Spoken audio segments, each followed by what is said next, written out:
Boo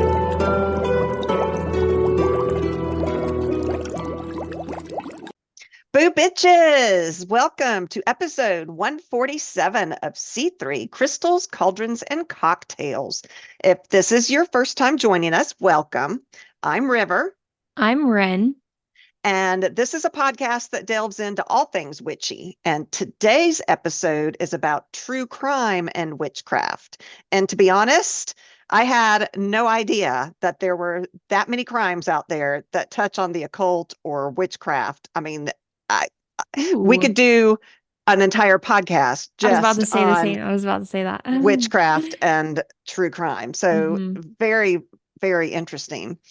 But first, we needed a really good cocktail for this creepy episode. So we came up with the Bloody Vampire. And that's because one of the stories today is about a vampire cult. So, Ooh. Haven't we talked yes. about vampires on this podcast though? Yeah, we did an episode on vampires, I think, in our After Dark episode. hmm Yeah. I'm excited. So, mhm. So anyway, we actually started on this episode. I mean, not well, this episode too, because we did notes, but we started on this drink a few weeks ago because it had to, what do you call it? Steep. That's what you do with tea. I don't know what you call it. Infuse, that's the word. Oh, infuse. Yes. So it has peppers in it, and you can choose jalapeno peppers or serrano peppers or poblano peppers or whatever kind of pepper flavor that you like, hmm garlic, lemon zest, and vodka. And you soak all of those things together for about a week to let the vodka infuse with all those flavors. hmm My mouth is watering, and I've got a drink right here in front of me. I love garlic, y'all. So it is so good. But so you soak all that together, and then you pour it into a shaker with ice until it's nice and cold. And you strain it into a martini glass or spooky glass or whatever kind of glass that you want. The spookier, the better, I think. And then this is the cool part. You garnish it with a pickled baby beet. hmm And the juice off the beet, when you put it in, kind of sinks to the bottom. So you have this clear vodka drink hmm and this blood looking stuff that's pooled on the bottom. It is the coolest thing. But I warn you, this is really, really strong because basically all it is vodka just with hmm infused flavors. hmm So, you might want to add something to it. You could probably add a juice of some kind, a little red juice that maybe would sink to the Oh yeah, bottom, that or would be V8. Go ahead and turn it into Bloody a Mary. Bloody Mary instead of a bloody vampire, because this really is strong. So it's hmm a definite sipping drink. hmm So, Oh yeah. okay. So my first story is a true crime that involves a hex. I'm excited. Fascinating. This is hmm fascinating. I'm Okay. excited. So Irenia Cotner, she was a woman from Missouri, and she was involved in this conspiracy to murder a 16-year-old pregnant woman, Oh wow. Lindsey Kasinger, who she said placed a hex on her. So Okay.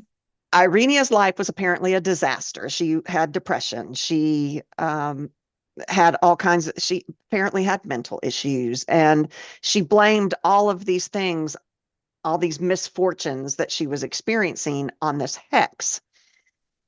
She worked at Walmart, and so she began to hmm talk to her coworkers about this girl that she claimed placed a hex on her. And Okay. she convinced them that the hex was responsible for various misfortunes and negative events that were going on in their lives too.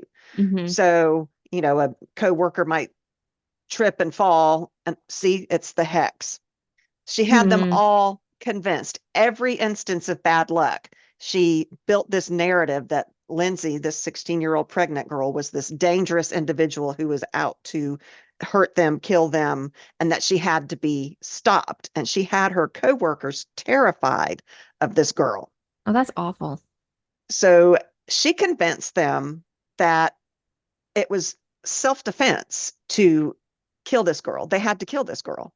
and that it was self-defense in order to break this curse and this hex and to prevent further harm because things were getting worse and worse. And so this girl, if they didn't stop her, was just going to, the hex was going to kill them. So they want to stop the pregnant lady, Yes, the because 16-year-old. the 16-year-old pregnant lady, because they think that she's a Okay. witch and she's hexed them. And if they don't stop her, they're going to die. Okay. I'm just trying to keep my people straight. Hmm. Okay. I have more names that is going to be hard to Okay, keep great. straight. Normally when you do journalistic writing, you go with their last name, Mm-hmm. but I feel like it's easier to keep them straight if you go with their first name. So Mm-hmm. I'm going to tell you Okay. all well, I'm going to tell you their whole names. So Okay. the co-workers, you had Oscar Eck, ECK. Okay. You had Jenny Wolf, and you had Misty Gangloff. And Misty and Oscar apparently were roommates, so that's how they knew each other. Okay. And Oscar and Jenny worked together, but Misty lived with Oscar, so Okay. they all kind of knew each other. They had this little friend group. Okay. And then this guy named David Linder was recruited by Oscar because David claimed that he was a warlock. Mm. And he got into witchcraft because he thought that it would make him popular. Okay. So, yes, so that's why Okay. he delved into that. And Oscar brought him into their group as well. Okay. But Irenia was the leader of this self-proclaimed coven Okay. of their own. She Mm-hmm. was at least a decade older than both women. And so she was definitely the one that was in Wow. charge of this group, this friend Okay. group. Okay. Okay. So on the night of August 22nd, 2005, Irenia gathered Oscar, David, and Jenny together for a seance. And she said, this is going to tell us if this girl, Lindsey, is doing anything horrible to us right now. And so they Okay. did this seance, and she said, oh, the candles are flickering. This means it's time. It's time to kill Lindsey. She's trying to hurt us. We've got to go kill her, and we got to do it tonight. And we've got to do it tonight before these candles that I've lit for this seance burn out. That's intense. Okay. And she said, and I can't go with you. You all are going to go do it. Mm-hmm. You're going to go kill this girl. I am going to stay here and enlist demons to protect you while Oh you go and do gosh. this. Okay. Okay. So this whole thing, this attempted murder, ended up being a shit show. It was just a complete botch job. So Okay. this was at about 3 o'clock in the morning. So Lindsey, the 16-year-old girl, she lived with her boyfriend, Jackie, Mm-hmm. and Jackie's dad and Jackie's dad's girlfriend, Jacqueline. So also staying there the night of this attempted murder was Jacqueline's son, Josh, who was about to be deployed to Iraq. And so he was visiting his mom before he shipped out to say goodbye. So it was a Okay. house full of Full people of that people. Okay. I don't think Irenia realized there were going to be that many people there. Mm-hmm. So Jenny drove the car and she waits outside while Oscar and David go into the house. Why is she wait outside? Okay. Anyways, yes. I guess she's the getaway driver. I don't Okay. know. Okay. So Jacqueline had woken up. She was the girlfriend of the dad that lived in the Mm-hmm. Mm-hmm. house and had gone into the kitchen, I guess, to get something to drink or something to eat or whatever. And she gets in there and these two mask covered men are in her kitchen. And so she screams and they stab her and because they think it's Lindsey because it was dark inside is what they told the police. Okay. So Josh, the army guy, he hears his mom scream. And so, of course, he comes running in to save her and he was stabbed to death. Hearing the Okay. commotion, Jackie, the boyfriend of the pregnant girl, he grabs his gun, Mm-hmm. comes running in, and he shoots David, the warlock, and stabs Oscar in the leg with his own knife. Hopefully in the fucking artery in Right. the leg. So Oscar's like, fuck this. And he starts running out the door. He leaves David, the warlock, behind. Okay. And Jenny's like, holy shit, what do I do? So she rushes him to the hospital. And they're like, how did you get this cut on your leg? And he's like, oh, I was doing drywall. Now, keep in mind, this was 3 o'clock in the morning. Okay. Not very So bright. Not very bright. the hospital was already kind of suspicious about things that were Uh-huh. going on. Okay. Paramedics arrived at the scene, but they were too late to save Josh Bennett, which is the Army guy who was about to Okay. be deployed. And so he Mm-hmm. died. That's sad. Yeah, his mother was stabbed in the neck several times, Oh but my she God. was rushed to the hospital. And David, who was bleeding out on the floor from his gunshot wound, the cops are like, what was going on? The cops said, it was pretty funny. The cops said they come in and there was such chaos going on. They didn't know who were the good guys, who were the bad guys. You had the pregnant Ugh. girl who had awoken with all the Yeah. gunshots and screaming, and Yeah. she's in there screaming, they tried to kill us, they blah, blah, blah. And, Mm-hmm. they got the guy bleeding out on the floor. They don't know if he was a victim or a Yeah. perpetrator. Yeah. Or so they asked David, what's going on? And he's like, well, the lady put a hex on us and we had to kill her. And then he goes into a coma. So he was taken to the hospital and he ended up dying in March of 2006. And Okay. this started in August of 2005. Okay. So he went into a coma, died, succumbed to his injuries. Mm-hmm. So Jenny is freaking out. They had dropped Oscar off at the hospital to get his leg stitched up, and she goes and gets Irenia. And so Irenia and Jenny arrive to pick up Oscar just as he's leaving, but the police show up right about that time, and Mm-hmm. they all acted so very suspiciously. And so the police are like, there's something going on here. Mm-hmm. And after they investigated, they ended up arresting all of them for murder. The Irenia and Jenny and Misty, who somehow was involved in all of this, and Oscar. Now, Okay. what comes out during the investigation is that Irenia had dated Lindsey's baby daddy, Jackie, for 4 years prior to him starting to date Lindsey, Wait, Lindsay, is the 16-year-old pregnant girl. how old is Jackie? Because you said Irenia was like twice the age of Yeah, everybody. Jackie may be old too, so I don't know. They never told me how old Jackie was. Interesting. Okay. Maybe there's something going on there. I know. So she was extremely jealous of Lindsey and the fact that Lindsey was pregnant, and maybe Mm, apparently thought that the baby was preventing her from getting him back. And okay. so, of course, it would be logical to kill her and the baby so that she could get her boyfriend back. Okay. I mean, it is possible that she genuinely believed in hexes, and, she did suffer from depression and anxiety, so she might really have believed she was cursed. She might really have. Okay. Or she used this idea of a hex as a manipulative tool to rally the others to her cause. But luckily, Lindsey, the pregnant 16-year-old who they were going after, wasn't hurt at all. Mm-hmm. So Irenia, Jenny, Oscar, and Misty were all arrested and charged with first-degree murder and home invasion.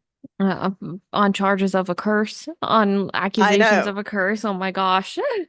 Misty was sentenced to 7 years in prison after pleading guilty. Hmm. Apparently, they went to investigate the house because Oscar lived there, and she, of course, lived there too. And they found all of her witchcraft paraphernalia, and so they're like, "Oh, she's evil." Oh, well, You know, I know. Um, Oscar Eck pleaded guilty to one count of first-degree murder and was sentenced to 20 years in prison in July of 2007. He is scheduled for release in 2027, oh and wow. he'll be 60 years old. Oh wow. Jenny went to trial. She didn't plead guilty. She went to trial, and in April of 2008, she was found guilty of first-degree murder, home invasion, and conspiracy to commit murder. Mm-hmm. She was sentenced to 32 years in prison and is scheduled for release in 2040. Wow. And then Irenia, she was found guilty of first degree murder, conspiracy of first degree murder, home invasion, and she was sentenced to 57 years in prison. Damn. Yeah. And Mm. there's thought processes out there that, it really was a jealousy thing, not a hex thing, and that these people, Oscar and Misty and Jenny, were not the brightest, that No. they were slow. No. And so she used that to manipulate them. So very, It's a very shame. No. interesting. It is very interesting. Hmm. Okay. So that probably went faster than I expect. This may be a real short episode. I only That's did two because it took me so long to research them yeah. that I thought it was going to take me long to talk Yeah. about them. But Well, I mean, it's for the best. I had a long day at work, so it's fine. I hear you. I hear you. I've got a lot of stuff I got to get done too. Okay. Yeah. So clearly, not all people who delve into witchcraft and the occult do so with pure intentions or with understandings of the energies that they manipulate or with the Yeah. desire to, become one with nature or that kind of Mm-hmm. thing. Mm-hmm. So, this next story is one of those stories. This is the vampire cult killings of 1996. Okay. And I watched a YouTube video, I watched a movie on this, and I watched something else on this. Fascinating story, hence the drink that we're drinking, the vampire drink. Okay, so Rod Farrell, Okay. this starts in Murray, Kentucky. And he was a teenager who became obsessed with vampirism. As we all And do when we're teenagers, I watching mean, right, Vampire Diaries and right, right. not True Blood, because you can't see that as a teenager. What's the other show? There are lots of Twilight, the vampire. movie, Twilight. Okay. And I think back then, 96, I don't know Oh, I when, guess that those weren't out yet. yeah, I don't know what I didn't movies, account but for the date. Lost Boys was probably out back then. I mean, I feel like vampires have always been my brain's not working. Romanticized. Yeah, Interview Mm-hmm. with a Vampire, all the Anne Rice Okay. books, all of Yep. that. Yep. So Yep. he became obsessed with vampirism, and his mother was also into the occult, according to Okay. some articles. There is Okay. a lot of information that conflicts in everything that I did research on this. Okay. So he was in school in Murray, Kentucky, Okay. and one of his friends was Jaden Murphy. And Jaden claims that he sired Rod, which is what began this whole thing into these cult killings that Okay. take place. Great. So I got a lot of this off of the Oxygen network, and that was what I watched on YouTube was the Oxygen network show on Okay. this. Mm-hmm. So Jaden said that Rod had the same views that he did, the same principles in life, sometimes is kill or be killed. Hmm. And he met Rod during the end of his junior year at Callaway County High School. And he said, we learned at a very early age as children raised in homes that were not so financially sound that things were just not Mm-hmm. good for everybody. Okay. So Jaden took to vampirism, and Rod apparently liked that card game, Vampires the Masquerade. Mm-hmm. And I think they made a TV series about I it. think so too. That sounds right. Yeah. And Jaden said, to me, it reflected my soul because the nighttime called to me and conveyed the power in human blood. He said, this would literally send chills through my entire body because I finally found my spiritual haven. Okay. Now, Rod's mother, who was also into the occult, Mm-hmm. went through lots of men. And so at one point, she dragged Rod down to Eustis, Florida, Mm-hmm. because she followed a man down there. And of course, it didn't work. So she ended up bringing him back to Murray, Kentucky. But while he was in Florida, he met this girl down there named Heather, and they became fast friends. And he loved it down there. There was a lot Mm-hmm. of people down there that were like-minded, that whole goth vibe thing. And so he was furious when his mom moved him back to Murray, Kentucky. He racked up an $850 phone bill talking, this was back before the days of cell phones. So you actually had long distance phone calls and that kind Wow. of thing. Uh-huh. $850 phone bill. Um, at any rate, so he said that he sired Rod, Jaden did, Hmm. by helping him to cross over. Okay. So crossing over, this is what Jaden says about it. He said, I had Rod meet me at a tombstone. We called it the birthplace. As we began the ritual, we just used regular razor blades, cut the upper arm. Ooh. He said they had known each other about a year and a half at the time of this ritual. After they cut themselves, he said that Rod would feed from him first until pretty much, he was to his heart's content or until the bleeding stopped. And then Jaden would do the same to Rod. Okay. So Rod began to believe that he was a 500-year-old vampire named Visago. Okay. I mean, Teach and their own. he truly believed it. Things Okay. would happen and he would get out of them. And he's like, it's because I'm immortal. Okay. This is proof that I'm immortal. I'm doing these things and I'm not getting caught. So I am a vampire and my name is Visago. Okay. So he eventually had this group of like-minded teenagers and they called themselves the Vampire Clan. And they were into the gothic imagery, dark rituals. They loved the occult. They mixed elements of role-playing games, which I think the card game, the masquerade thing, is kind of role-playing. Hmm. And they also had actual beliefs in vampiric immortality. Okay. So Rod's influence over his followers was just profound. He was able to manipulate their emotions, their fears, convincing them that they also could become immortal like he was, by embracing this vampire lifestyle. So, of course, you got to think these kids are teenagers. We all Hmm. know what it was like to be a teenager. Hmm. And they were drawn to this. They came from broken homes and really poor They wanted conditions. to latch on to something Yeah. where they felt important And they and felt like they were part of a needed, and family. yeah, Yeah. So it's very easy to see how understandable. that, Hmm. yeah, it's understandable how this clan formed.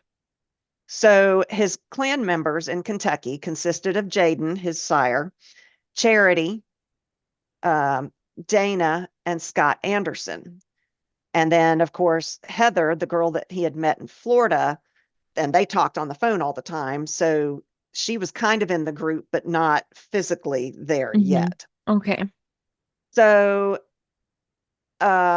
he would talk to Heather, and she would say that her parents and her older sister was Jenny. And Jenny, the older sister, was cheerleader, popular, had a job, boyfriend, whole nine yards. And then there was Hmm. Heather, who was, quote, the artsy one. And she dressed like a goth and was very emotional, that kind of thing. Hmm. So Heather would tell Rod that her parents were abusing her Okay. and that her mom wouldn't do anything about it. Okay. Um, Rod looked at her as if she was this damsel in distress that he was going to go rescue. Hmm. And according to Jaden, he said that Rod looked at Heather as a modern day romance and that he wanted people to worship him and follow him. And so this was just another person that he could add to his little cult, Yeah. to have another person worship him. So a lot of the clan members had similar backgrounds. Scott Anderson grew up really poor, had an alcoholic father. In order to feed his little brothers, he worked at McDonald's and he would bring home leftovers just so that the kids would have something to eat. Hmm. Um, and there was an interview with him now. I don't know how many years ago, but not back it's modern day Hmm. interview with him. And he has his own interesting view on how all this happened. And Okay. I saw an interview with Rod as well, and he has a whole interesting view on how Hmm. these things happen. So, um, Scott said that Rod had this social machismo about him where people would just gravitate towards him. And Scott was his right hand man, which made him feel important. Mm-hmm. And so Charity was actually his girlfriend. According when he Mm. got arrested, he told the cops that Charity was his fiance. Okay. In the movie, they made her pregnant. Don't know if she really was or not. Mm-hmm. Um, but they had this group, and Heather was in need because she was being abused allegedly by her family. Mm-hmm. So the clan decided that they were going to go from Kentucky to Florida and free Heather from her abusive parents and have her join their little group. Okay. Okay. So he wanted to then, after that, go to New Orleans because that's where other vampire clans were. And he wanted to Okay. find a whole big vampire community. That makes sense. And so they went in Scott's car, which wasn't a super reliable car. So they drove through however many states it took to get from Kentucky down to Eustis, Florida. Mm-hmm. And the car was pretty much on its last legs. And so they decided that they were going to steal Heather's parents' car when they went to free her. Okay. So they went and picked up Heather and they had her cross over at a graveyard where they did the whole blood drinking thing. Mm-hmm. And then the girls, this is where it conflicts. Some say Heather left the door to her house unlocked so that Rod and Scott could go in and get the keys and steal the car. Some say she didn't know that they were going back to her house. She was going to say goodbye to her friend or boyfriend or somebody. And Mm-hmm. so she was off with the girls, and the two boys were off to go and steal the car. Okay. So Rod and Scott enter the home, and the dad is sound asleep on the couch with the TV on. Okay. And the wife was taking a shower, I guess, getting ready for bed. And some of the instances, like in the movie and in some of the interviews, the Scott said that they had a plan to quote take care of the parents, where Rod Mm. was going to do the father and Scott was going to do the mother, which I guess by do they meant kill. Okay. So Rod found a crowbar in the garage and bashed the dad's head and chest, killing him. Okay. And then Scott froze. He wasn't able to do anything with the mother, so Rod killed her too. He smashed her Mm. upside the head and beat her to Oh, death as well. was Heather aware? She says no. I'll get to that. Okay. Then he burned a V into both the victims with a cigarette Hmm. because his name was Vesperus or whatever it was, or Visago. Vespera, Visago, whatever it was. Okay. Mm-hmm. So the dad sustained 22 hits to the face. That's like, you know how they talk about crimes and like crimes of passion where there's a lot Hmm. of stuff like that? That's definitely like that, but he has like no connection to them whatsoever for it to be a crime of passion in that Unless way. he believed that the dad was abusing Heather, maybe sexually, I don't know. Mm. Okay. But I think it was just his first moment because he had apparently talked about killing people in the Mm. past, Mm-hmm. that would be the best way to, and not just drink their blood, but get their soul. Where are Visago's parents in all of this? I don't know. They weren't mentioned in any of the stuff I watched. Does he have parents? Is he a vampire? Well, he's aged in jail, so Okay, okay. I No if he's vampire, no immortal, vampire. I don't know. Okay. But there were 9 unexplained burns on the father. And then Okay. the mother was struck once in the face. Apparently, she walked in on him and had a cup of coffee in her hand and she threw it at him. It was hot Hmm. coffee, Hmm. and that pissed him off. And he hit her in the face and then she fell and he hit her 20 more times around her head with blows so severe that it broke her brain stem. Oh God. And then he also burned her too. Mm-hmm. Jeez.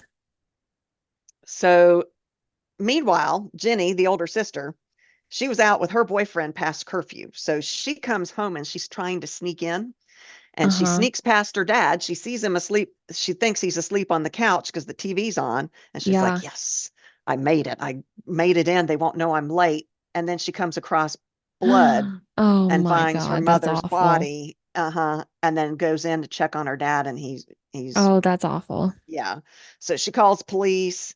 And all she knows at this point is that her parents are dead and Heather is missing. She doesn't know if she's been Oh kidnapped. She doesn't know no. who's killed the parents. She doesn't know what's going on.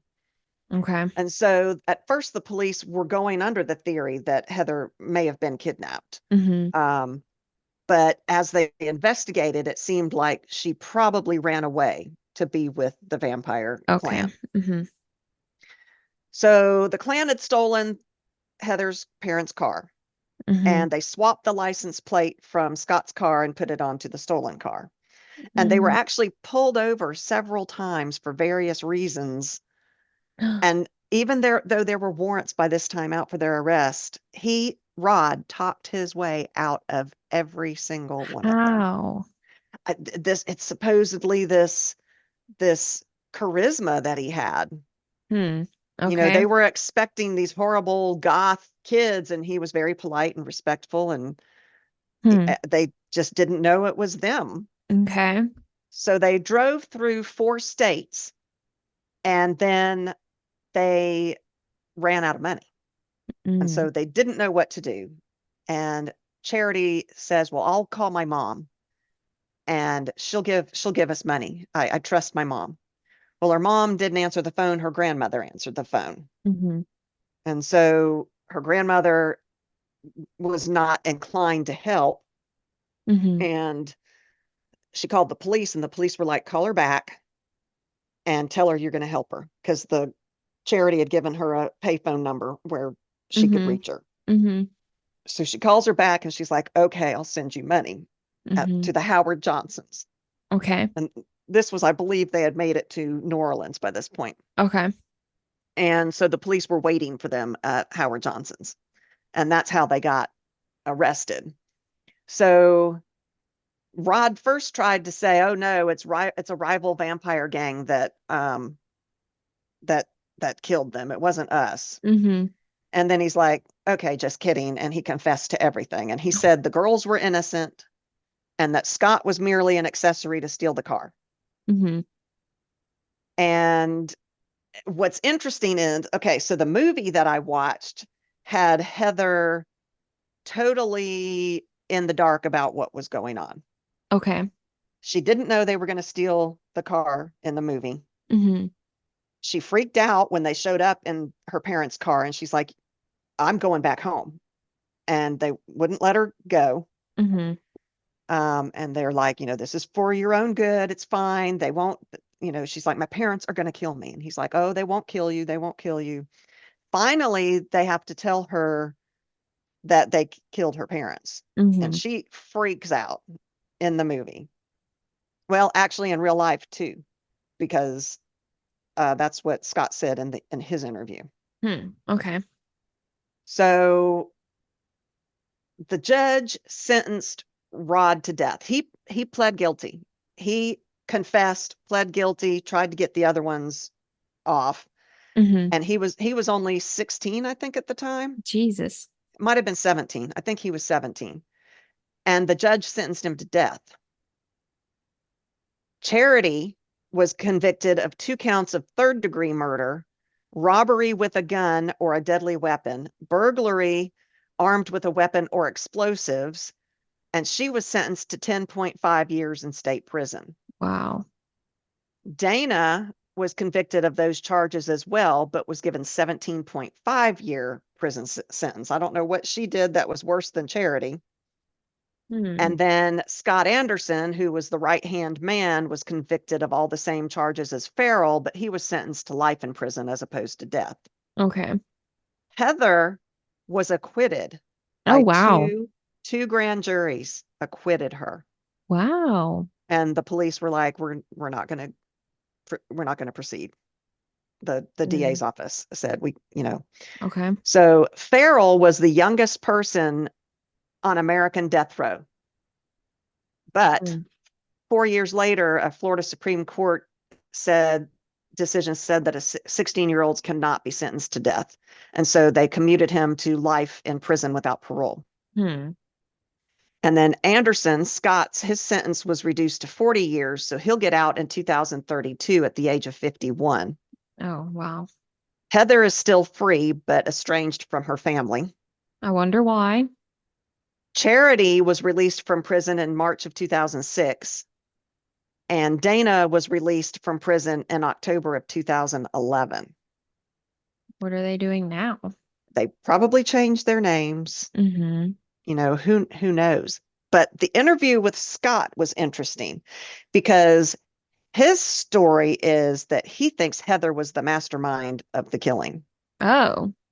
He said when they took her to the graveyard to do the crossing over, she and Rod disappeared for about an hour and a half. And he thinks that that was when she was convincing him to kill her parents. Hmm. My first thought was they're having sex in the graveyard. They're teenagers. Come on. Oh, yeah. But Scott was absolutely sure that she masterminded it. And he said when they finally told her that they had killed the parents and she freaked out, he said, looking back on it now, I think she was just acting. So he is 100% sure that Hmm. Heather was the mastermind behind it. That's crazy. Mm-hmm. Mm-hmm. And then Rod, he was interviewed at one point, and that was when he thought he was going to get a chance to have the sentence um, reevaluated. Uh-huh. And he had met a woman. Okay, he's in Oh. prison. He's in prison. Well, you have a lot of the people who I really, know, yeah, yeah, pen but pals and stuff. he Yeah. yep, he had a woman. He had a dog and a cat waiting on him. He was very excited that he might get out, and of course, he's in for life. They're not going to let him out. Hmm. But he got married, I think, in 2023 to this woman. Okay, so I fairly think, recent. yeah, I think he's 44, if I remember correctly. Hmm. So fascinating. Hmm. Interesting. And you said there's a lot like this, like a lot. Yeah, all kinds of stories. And some of them are where it's the witch that's suspected, Hmm. and some of it are things where people think others are witches and they kill them because they're Oh, witches. because they're. Hmm. So you've got both sides of the crime stories. Yeah, it's Interesting. just really interesting. And to do the research, because I was coming up with so many um, accounts that were in conflict with each other that I ended up watching all this stuff. I'm like dreaming about vampires now. But it was I did a lot of work on and research on this one, and it's No, just and these fascinating. were great. Yeah, I think I you was did a excited good to job. Yeah, do. I didn't have any time really to do anything. You're like, oh, it's okay, I got it. Two stories, Yep, boom, bam. yep, yep. Oh, that one I was got it. good. And just to have your commentary on them, because I knew you were hearing them for the first time. So I knew that you would have great, great comments on them. Oh yeah. Yeah, no, I like these. I listen to true crime podcasts all the time, and Mm-hmm. so yeah, I like these a lot. Mm-hmm.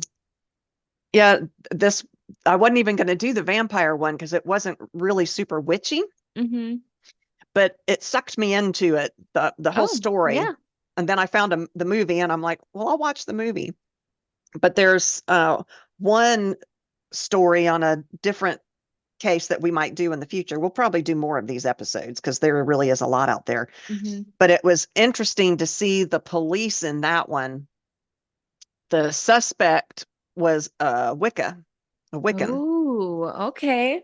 And so the sheriff, when he's talking about all this, it's the Blue Moon murders. So we'll talk about the Blue Moon murders at some point. But Okay. the police officer was like, and I'm telling you, it's witchcraft. That's all I've got to say. Ugh, whatever. Yeah, it was fascinating. Just say you're uneducated about the topic without Right, saying you're uneducated about the topic. right, Okay. right. Well, I hope you guys like that. You want Yeah. to Yeah, that's all do the we have. outro? Yeah. Yeah. So if you like what you heard, we will probably do more of these because they are really fun, interesting topics. Mm-hmm. You can find us at www.c3witchypodcast.com. There we have links to all of our social medias. We have our newsletter, we have our blog, we have our episodes, we have information about our episodes, and we're gonna come out with new merch soon. We're super excited, so stay tuned Mm-hmm. for that. Um, that was a quick rundown, I guess. That was. I think so. Yeah, thanks for listening. Mm-hmm. We if you want to support us, you can do that by running YouTube in the background. Just Oh, have our, yes. YouTube is our main one. Yes. that's what we're working on the most Mm-hmm. right now. But share our posts on Facebook and whatnot. Talk to your friends about us anytime we run an Yes, ad, share it, absolutely. pass it Mm-hmm. on. Mm-hmm. And of course, if you want to support us monetarily, we would really appreciate it. We just got a new subscriber today Yes, I on saw that. Woo! Thank Buzzsprout. you. So Yeah, yes, thank you, thank thank you, you so thank much. you. But you can do that through either Buzzsprout or through Patreon. Mm-hmm. You can find those on our website. So Absolutely. that's all we've got for now. We'll be back. We'll be back. And until then, stay witchy.